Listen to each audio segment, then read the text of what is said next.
It's it's amazing. I was involved with church for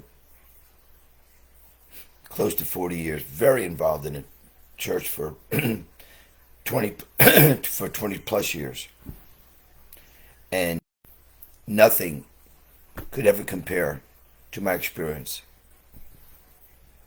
Where at a very young age I entered a booth, and there was a man behind that screen, and I must have been 7 or 8 years old, and he slid the thing open, and he looked at me, and I looked at him,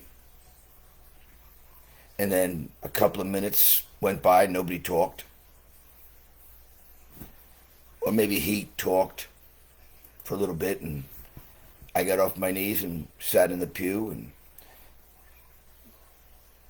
the teacher came over, the nun, whatever, and she said, "Everything okay?" And I said, "Yeah, everything's fine." At that young age, I knew that the only way to God was not through a man. Don't ask me how I knew. Ask me why I knew. But I knew at a very young age that the only way I can get to God is directly to him, meaning I'll speak to him and he'll speak to me. I got married at a very young age. I walked into this massive auditorium, massive, filled with tables of books. The first book I went over to had Satan in it, Satan. I don't remember the subtitle. I opened it up, and it mischaracterized the temptation that Jesus had with Satan in the wilderness. And as soon as I read that first sentence, I didn't get through the first sentence, a man showed up to my right. He was dressed in camel fatigues, short cut hair, clean shaven, alone. And he gently pulled the book out of my hand, and he said, "You ought not to be reading that." And he put the book down. And stunned, I looked at him, and I'm 20-something years old, my early 20s. And I looked at him. I didn't say a word. I just looked at him as he walked away. Anywhere through that auditorium, I looked, and he was 4 tables away, 6 tables away, but always in a position to look at me, but never did. He never had his back turned toward me. He never walked away when I looked at him. He just continued to look at books as and this huge auditorium would change at the tables. And I always noticed him as I looked up to see, what else was going on. He was always there. 25 years later, I'm in Florida, living in Florida with my wife. Now we have 3 or 4 kids. And I'm in a Walmart parking lot. And as I'm walking to my car, it was drizzling, so I told my wife, another incredible thing, I told my wife, "You just wait it here, and it's drizzling, I'll get the car and pull up and pick you up." I'm walking. And again, I noticed this guy out of the corner of my eye walking toward me in the row, between the parked cars. And he's not looking at me. He doesn't even know I exist, but I see him walking towards me. I had no thought to maybe talk to him. As he passed me in the left-hand side, as he passed me to walk past me, he turned to me like he knew what he was going to say. He knew he was going to say it. And he walked past me and said, "Everything's going to be all right." And he kept walking. Again, stunned.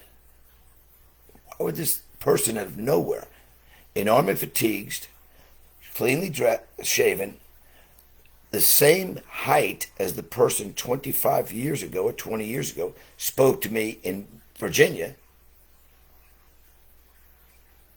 And I'm stunned. Again, but I didn't say a word, and I stood there, and I said to myself, if that ever happens again, I'm going to walk up to the guy and kind of grab him and say, who are you? But I just was stunned.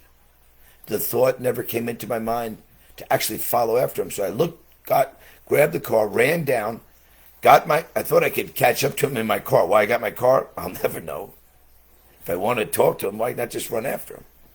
Because he kept on walking and never looked back.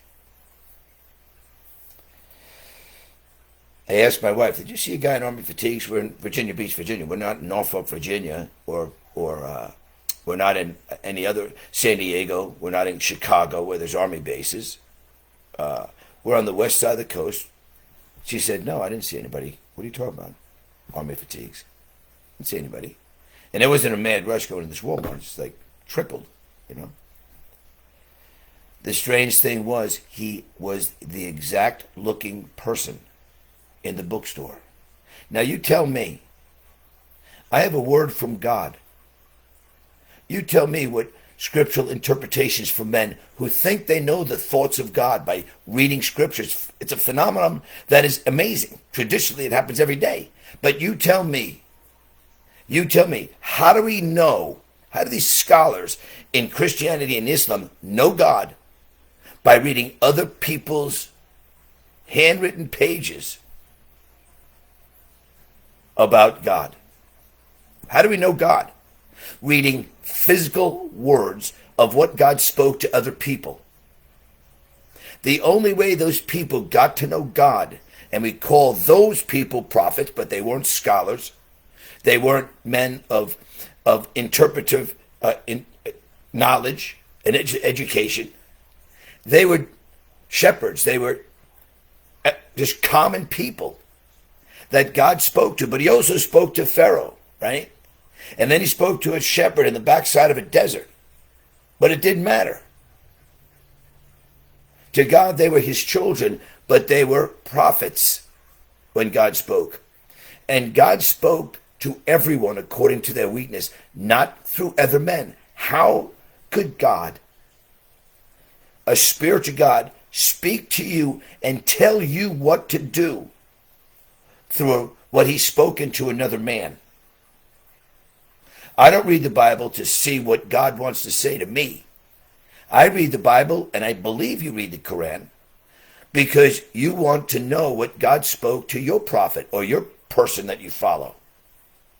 Because it is impossible for God to use a worldly man or worldly means. He's spiritual. He's a spiritual God. Through any carnal means. When we hear God's voice, we hear God's voice not through any man, but he speaks to us. That's how he revealed himself to other men. By speaking to them, not through another person. So when these scholars come out, and it is in all of the case of results. When God speaks to other men, there's a reason why when you listen and do what they say, there's no results. Their promises, there's great and wonderful promises. Man, they flow like a raging river out of these people, according to the scriptures they read. But there's no results. And there's a reason why you're still waiting. Because, number one, they're not prophets. And number two, God never said he'd do that for you. God said he'd do that for somebody else. Where in the scriptures of the Quran does it occur where God's going to speak through another man and bring you the promises that you need in your life to conquer the temptations of a demon? Because he's doing this, Satan is doing the same thing with Islam as he's doing with Christianity, using scholars to deceive people. Now they're reading the truth from prophets that God actually spoke to. But he didn't speak to you, and it has nothing to do with you. That's why there's no results. And these great promises you've been hearing for years and years and decades don't occur. Because God never said he's going to do that for you. The proof is in the results or the lack of results.